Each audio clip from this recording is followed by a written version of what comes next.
इंद्रा गेला राणीला भेटायला, जातो मालतीच्या विरोधात. नमस्कार. TV6 मराठी या यूट्यूब चॅनलवर आपले सहर्ष स्वागत आहे. मालिकेची कहाणी खूपच रोमॅन्टिक होत चाललेली आहे. मालिकेचा नवीन प्रोमो नुकताच प्रदर्शित झालेला आहे.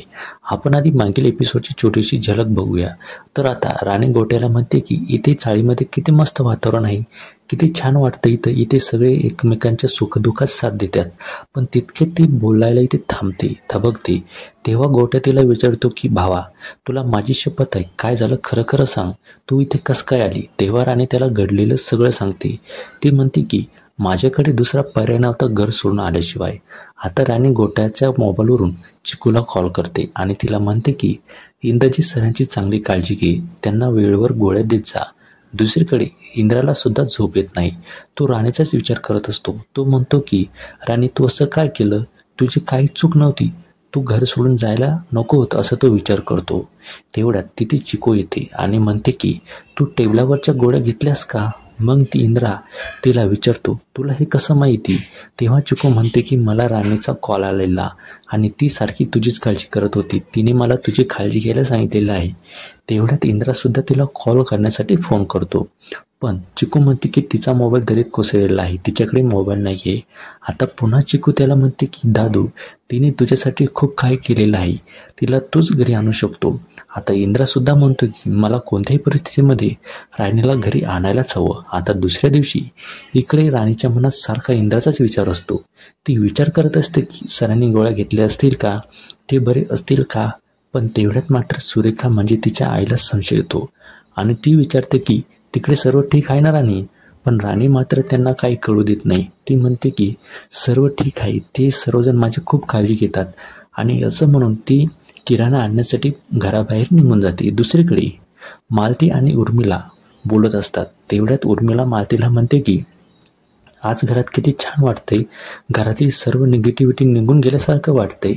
तेव्हा मालतीसुद्धा म्हणते हो. तेवढ्यात इंद्रा खाली येतो आणि विक्रांत त्याला बघतो आणि तो मनातल्या मनातच म्हणतो की आला हा आता ऑफिसमध्ये जाणार आणि आमच्यावरच बॉसगिरी झाडणार. तेवढ्यात मालती त्याला अडवते आणि म्हणते की इंद्रा, अजून तो पूर्णपणे बरा झालेला नाही, तो ऑफिसला निघाला. तेवढ्यात विक्रांतसुद्धा म्हणतो हो इंद्रा, तुला ऑफिसमध्ये जायची काही गरज नाही आहे, मी सगळं हँडल करतो ना, तू फक्त आराम कर. परंतु इंद्रा जो आहे तो इंद्रा त्याला शांत करतो आणि म्हणतो की मला ऑफिसला जायचं आहे म्हणजे जायचं आहे. आणि मातेला सुद्धा म्हणतो की मी ऑफिसला जाणार, माझा निर्णय झाला म्हणजे झाला. आता इंद्रा त्यांचं काही ऐकून घेत नाही. तो म्हणतो की एकदा मी ठरवलं म्हणजे ठरवलं, मी जाणार म्हणजे जाणार. आणि तो तिथून निघून जातो ड्रायव्हर घेऊन आणि तो ऑफिसला न जाता तो राणीकडे जातो. तेवढ्यात वाटतच त्याला राणी भेटते आणि जशी राणी इंद्राला बघते तेव्हा राणी इंद्राला खूप बोलते. ती म्हणते की सर, अजून तुम्ही पूर्णपणे बरे झालेलं नाही आणि लगेच तुम्ही बाहेरसुद्धा निघालात. आणि इंद्रासुद्धा तिचं ऐकतच असतो. राणी त्याला खूप बोलते परंतु तो राणीकडे हसून बघतो. तो तिचं सगळं ऐकून घेतो. आता यावरून तरी प्रेक्षकांनो, आपल्याला जरी असं वाटतं की जो इंद्रा तिचा एक शब्द पण सुद्धा पहिले ऐकून घेत नव्हता, आज तो तिचं बोलणं ऐकून घेत आहे, याच्यावरून तरी असं वाटतं की त्याला आता तिच्यावर प्रेम व्हायला लागलेलं आहे. तुम्हाला यावर काय वाटतं की खरंच जो इंद्रा आहे, या इंद्राला राणीवर प्रेम व्हायला लागलेलं आहे का? तुम्हाला काय वाटतं? तुमच्या प्रतिक्रिया आम्हाला नक्की कळवा.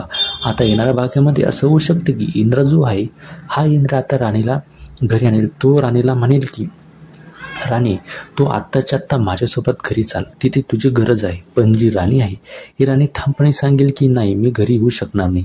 तेव्हा तो तिला त्यामागचं कारण विचारेल. पण जी राणी आहे ती राणी त्याला काहीही सांगणार नाही. त्याला वाटेल की जर मी यांना सांगितलं तरी यांच्या मायलेकतच भांडणं लागेल. त्यामुळे जी राणी आहे ती राणी त्याला काहीही सांगणार नाही. पण तिच्या मनामध्ये एक असा प्रश्न निर्माण होईल की जोपर्यंत मालती मला स्वतःहून घरी नेत नाही, राणी माझ्यावर जी मालती आहे ती मालती सर्व जे आरोप आहे ते माझ्याकडून काढून घेत नाही, तोपर्यंत मी घरी जाणार नाही असं तर विचार करेल. पण जो इंद्रा आहे हा इंद्रा मात्र ठामपणे सांगेल की जोपर्यंत तू घरी येणार नाही तोपर्यंत मी सुद्धा इथून जाणार नाही, हलणार नाही. आता राणीकडे खूप मोठा इथे पेच निर्माण होईल. जी राणी आहे ती विचार केले की जर मी इथून नाही गेलीत तर हे इथंच राहतील. त्यामुळे जी राणी आहे ती आता पुढे काय करेल हे सुद्धा इथे बघणे महत्त्वाचे ठरणार आहे. दुसरीकडे तिचे आई वडील जे आहे, तिची मम्मी आणि पप्पा सुरेखा आणि ते बापू, ते आता म्हणतील की राणीच्या घरामध्ये काहीतरी झालेलं आहे, मोठं प्रकरण आहे. त्यामुळे जी राणी आहे ती राणी ते घरात येत नाही. म्हणजे तिनं घर सोडून दिलेलं आहे. ते सुद्धा इथे विचार करण्याची ती भाग पडेल. ती सुद्धा याच्या मागचं सत्य काय आहे ती इथे शोधण्याचा प्रयत्न करेल. आणि जेव्हा त्यांना हे कळेल की राणीला घराबाहेर काढून दिलेलं आहे तेव्हा मात्र त्यांना खूप मोठा इथे धक्का बसणार आहे. आता इथे सर्वजण जे आहेत ते राणीच्याशी ती मागे लागेल की राणी घर सोडून का आलेली आहे. त्यामुळे नंतर जी राणी आहे त्या राणीला इथे मोठा संशय आलेला आहे की हे जे सर्व घडलेलं आहे इंद्रा सरांसोबत ते मात्र ॲक्सिडेंट नाही आहे, हे कोणीतरी जाणून बुजून केलेलं आहे. त्यामुळे आता राणी गोट्याला घेऊन याचा शोध लावण्याचा इथे प्रयत्न करणार आहे. पण जर तिला या सगळ्यांचा शोध लावायचा असेल तर तिला आधी त्यांच्या महाडिकांच्या घरी जावं लागणार आहे आणि महाडिकांच्या घरातूनच तिला जे सत्य आहे ते इथे बाहेर येण्याचा इथे प्रयत्न होणार आहे. या सगळ्या गोष्टींवर तुमचं काय मत आहे, तुम्हाला काय वाटतंय, तुमच्या प्रतिक्रिया आम्हाला इथे नक्की कळवा. आता पुढे काय होईल, आता जर ही सर्व गोष्ट आबांना कळाली, जेव्हा आबा घरी येईल, कामानिमित्त गेलेले होते आबा बाहेर, जेव्हा ते घरी येईल तेव्हा मात्र आबांना जर हे कळलं की राणी घरात नाही आहे, राणीला मालतीने घराबाहेर हाकलून दिलेलं आहे, तेव्हा मात्र आबाला खूप राग येईल आणि त्यांच्या दोघांमध्ये पुन्हा इथे भांडणं निर्माण होईल. आणि आबा त्यांना म्हणू शकते की मी राणीला इथे घरात आणणारच आहे, तुला काय करायचं आहे ते करून घे. आणि पुन्हा इथे मालतीला राणीचा खूप राग येईल.